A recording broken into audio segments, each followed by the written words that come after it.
तां राजकन्यां रथमानुरोक्षतीं जहार कृष्णो दुषतां समीक्षतां तं रथं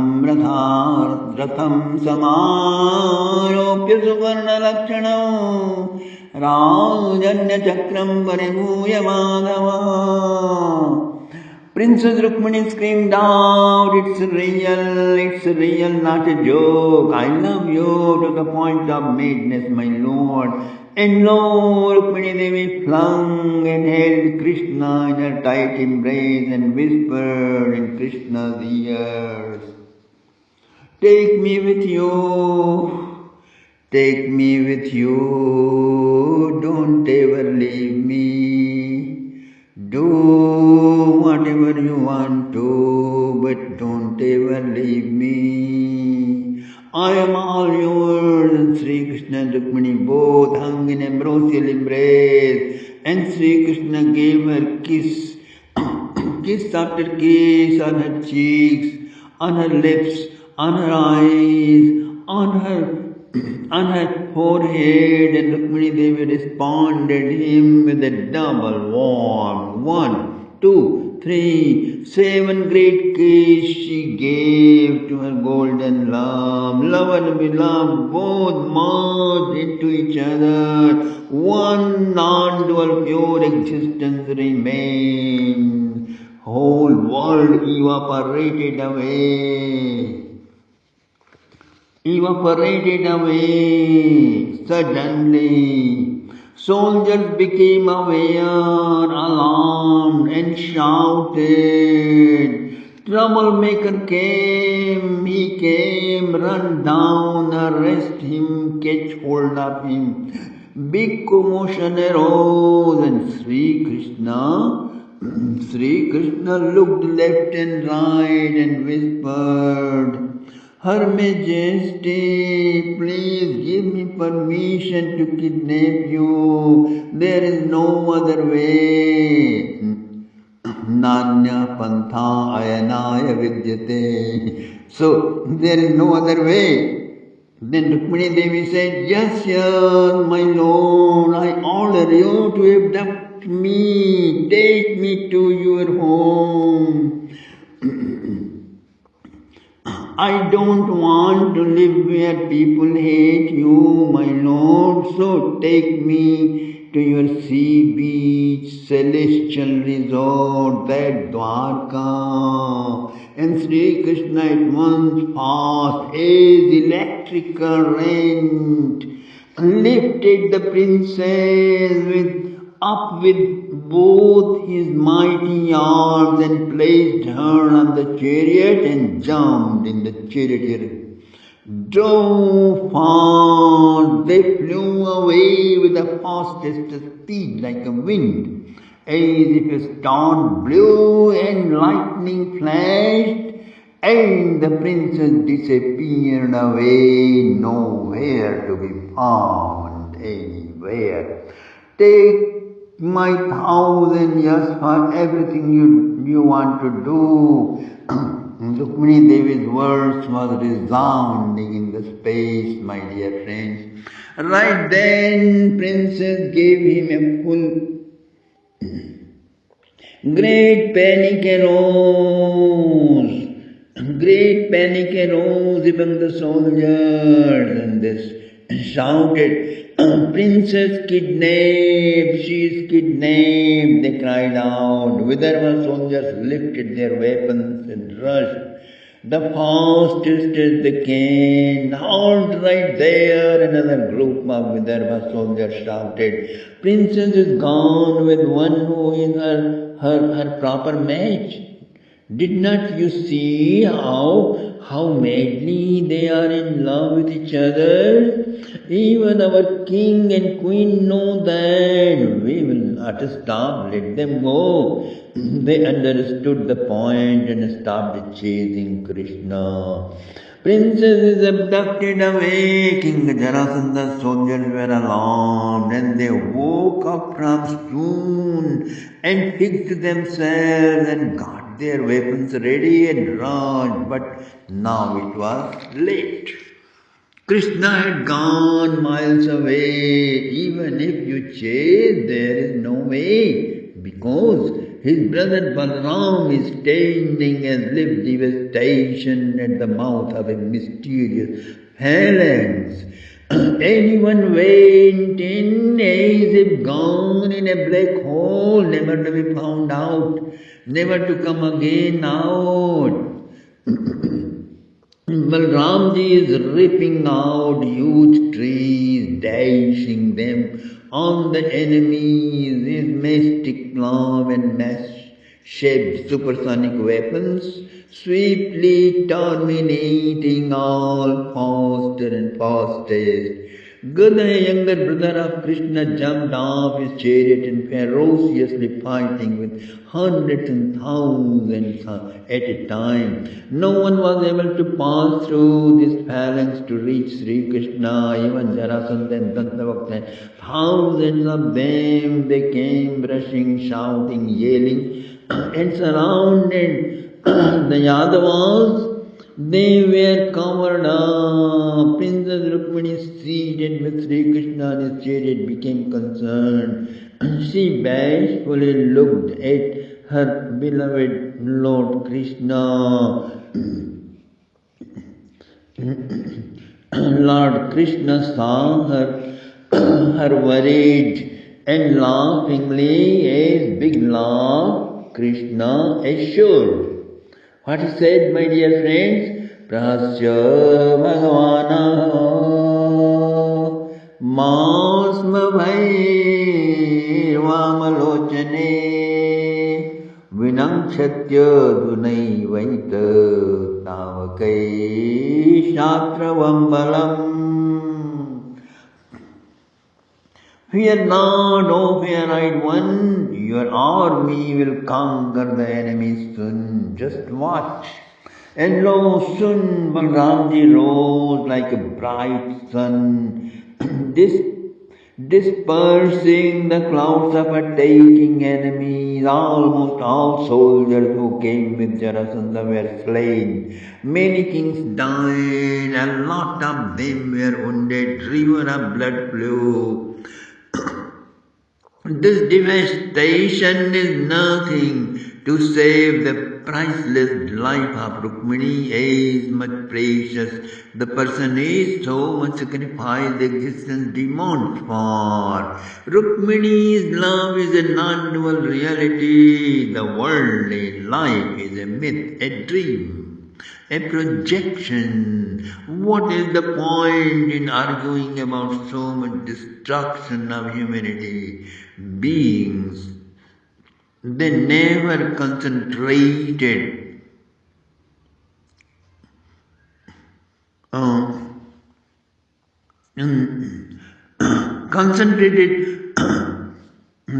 they never allowed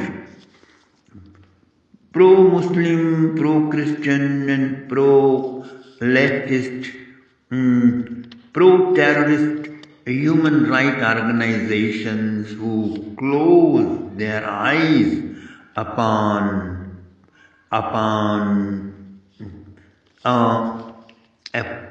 persecutions and murders of the Hindus, completely blindfolded to their safety, security.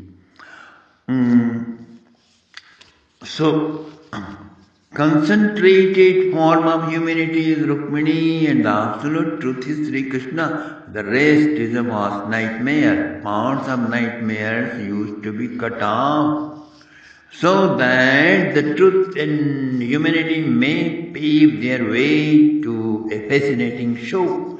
Can you understand this? Do you have some better level of IQ to grasp this fact? If so, you will have peace and greater possibility of deep meditation. As Balramji's non-stop beatings progressed, now Jarasandha's newly learned tactic alone worked, that's to flee from the battle. Thus many kings saved their life. They came to Shishupal, who was still putting dressed in a attire of a groom. Poor fellow was morose, as if somebody died, and he was unaware of what happened. Jarasandha told him all.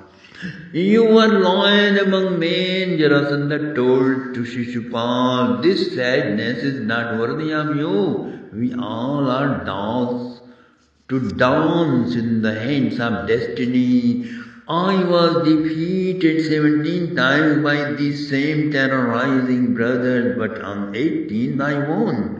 Therefore, even though we have lost now, in future we will definitely win. Don't worry, you will celebrate your honeymoon at the same time and the same place, only now the bride will be another one. Jarasandha assured all kings and relatives. Soon he picked up a king who had a young daughter. He got them married and Shishupal was fine. After the honeymoon he was glad he settled with his new wife. When Prince Rukmi heard this news, he felt as if burned from tip to toe. He began to tremble with anger. He vowed, among all kings, I am going to kill Krishna and rescue my sister. Upon my success alone, I will show my face in Kundanpur, or I will never come back here. He marched with the fastest speed. 170 tough soldiers, Spartans and samurais, spirited soldiers followed him. But all that army was killed by Yadavas on the way. Somehow Rukmi escaped the phalanx. Take me to Krishna, he commanded his chariot. Like a strong, dangerous wind, he approached Krishna and challenged. It was the bank of Narmada river and Rukmi shouted loudly, Halt right there, drop my sister or I will kill you brutally. And he showered arrows, thousands of arrows simultaneously, my dear friends. Krishna smiled and picked up his Sharanga bow. He too showered arrows, which cut them all off, and Sri Krishna attacked him so strongly that Rukmi's horses and drivers died. Rukmi was proud that his bow and chariot and horses are superhuman, but he was in a big shock when all horses died and his chariot and bow got cut off. King Anshuman was coming fast to help Rukmi, but Krishna's arrows tore his chest off in pieces even before he could reach the spot. His true blade profusely and flee away. Rukmi picked up another bow and set supersonic weapons. His Agnastra firearms were countered by Parjanastra. Krishna responded 10 of his supersonic weapons. Then he cut off that weapon too. Rukmi picked up Parig and Shul and Bhal and Gada one by one, and other sound wave charged supersonic weapons too. Each were broken down by Krishna's arrows before he could even use it on him. At last, Rukmi jumped out with his naked sword, and Krishna shot and broke his sword and helmet and armor and shield in pieces. Then he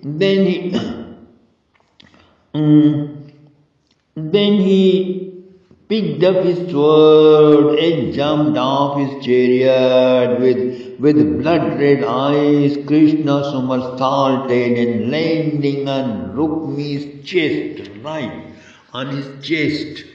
What happened, my dear friend? Right on his chest he jumped and he kicked him hard and dragged him to the ground and jumped on him and grabbed his throat. Right then the music resounded. Yogeshwara Prameyatman Deva Deva Jagatpate Hantum Narasi Kalyanam Rataram Me Mabuja. By now, Princess Rukmini was watching the battle between her beloved and her brother. Now overwhelmed with fear to see the killing of her brother, Princess jumped out of the chariot and held her spouse fast and requested, "O my mighty beloved, O Yogeshwar, O the incomprehensible source of the universe, O my angelic paramour, O mighty art one, kill him not, dear, he is my brother." Krishna looked at her, and her mouth parched, her necklaces broke, her body shaking with fear. Coming death of her brother, compassion took over and threw the sword in the case and bound him tightly with rope and shaved his hair and beard in a clown's manner. Then he hung him by the trunk of his chariot, being dragged while chariot ran. Balramji knew that Rukmi with a troop had escaped his phalanx, so he hurried only to see all his helpers dead and Rukmi hanging all bound up looking as a sheer clown. "Oh, you Krishna," Balramji said, "you are still not a little kid as you were in Vrindavan. To uglify one's kinsman is not like to uglify one's kinsman is like killing him, brother. When will you understand this? Family manners." He released Rukmi from the bondage and let him go. Then he scolded Krishna for a second and apologized from Princess Rukmini. "Princess, please don't get upset. The duty of we warriors are almost merciless at times. For peace and justice we never hesitate to make a river of blood flow. But here we are very sorry to do that kind of treatment to your brother. Please forget that. If you smile up, we will award you in Dwarka." Princess was shy. The slim lady eased her mind by recourse to reason. "Vaimanasyam parityajya Vaimanasyam parityajya manobuddhya samadadhe." She pulled out some sign of smile and Balramji was satisfied. She saw all his warriors are safe. He ordered them to move, protecting Krishna and the princess from all sides. Chariot flew fast and arrived at the city of joy, yes, that Dwarka city. After Balramji released Rukmi, he was ashamed of himself. He walked barefooted. He wanted to enter thick forest and do penance and get power to get even with Krishna. But a king, an old friend named Srutarva, came with a chariot and consoled him, and he brought him to his own capital and helped him to inhabit a new city, Bhojkat, which later became his well-known capital, and he ruled his state from there, my dear friends. Great was the festivity in all homes of Dwarka, full of joy, adorned with earrings. The ladies and gents brought a present for the bride and groom, who were exquisitely illuminating in picturesque bridal attire. Flakes rose high, wreaths and tapestries and ornament arches and mandalas and sprouts of barley and wheats were greening in front of every door with water-filled pitchers and aloe burning as incense and lights.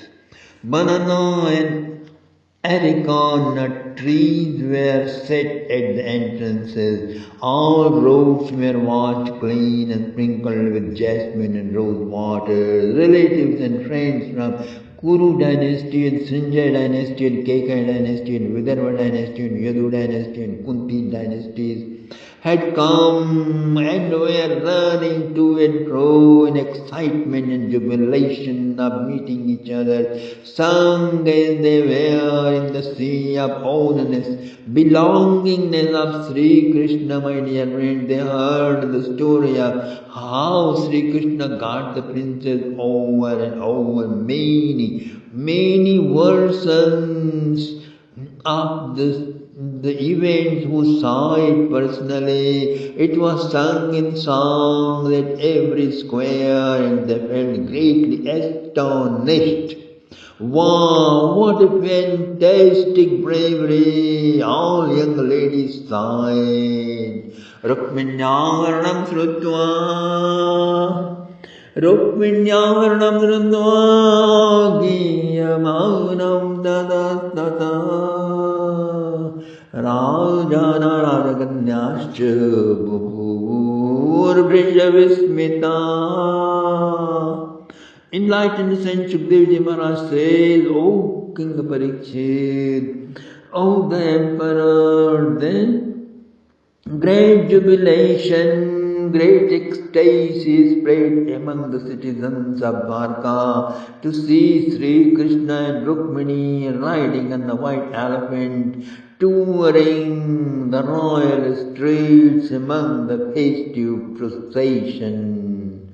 Oh, bridegroom Krishna and bride dress Rukmini, looking like god and goddess. They are riding on white elephants on the streets. Dwarakaya Bhudrajan Dwarakaya Bhudrajan Mahamoda Puraukasam Rukminyaramayopitam Drishtva Krishnam Sriyapatim. Now, Sri Krishna is almost round about 26 years old and he has become Prime Minister of rising empire of the Yadu dynasty. After he came from Vrindavan to Mathura, he made thousands of amazing accomplishments avoiding bloodshed and warfare. He did successful Taptapala toppling down of a powerful unrighteous empire just by wrestling competition and dual fight with Kansa and his brothers. Freeing King Ugrasen from prison and recoronating him, then traveling to Avanti University for education. After completing education, coming back to Mathura, sending Uddhavji to Vrindavan as his messenger to the gopis and gopas still awaiting in Vrindavan to free them from tormentation, separation, and Uddhavji returned. He gave them non-dualistic enlightenment, but the gopis initiated Uddhav into the made love of enlightenment, in love enlightenment, in bliss enlightenment, and from peace enlightenment. Okay? So,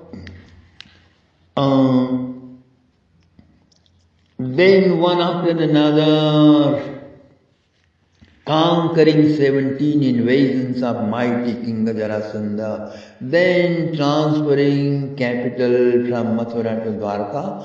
Elder brother Balram is married with Princess Revati, and then suddenly one day upon his return from important meeting in the royal assembly, Krishna receives a love letter from the princess of a far distant land Vidarbha from Rukmini Devi.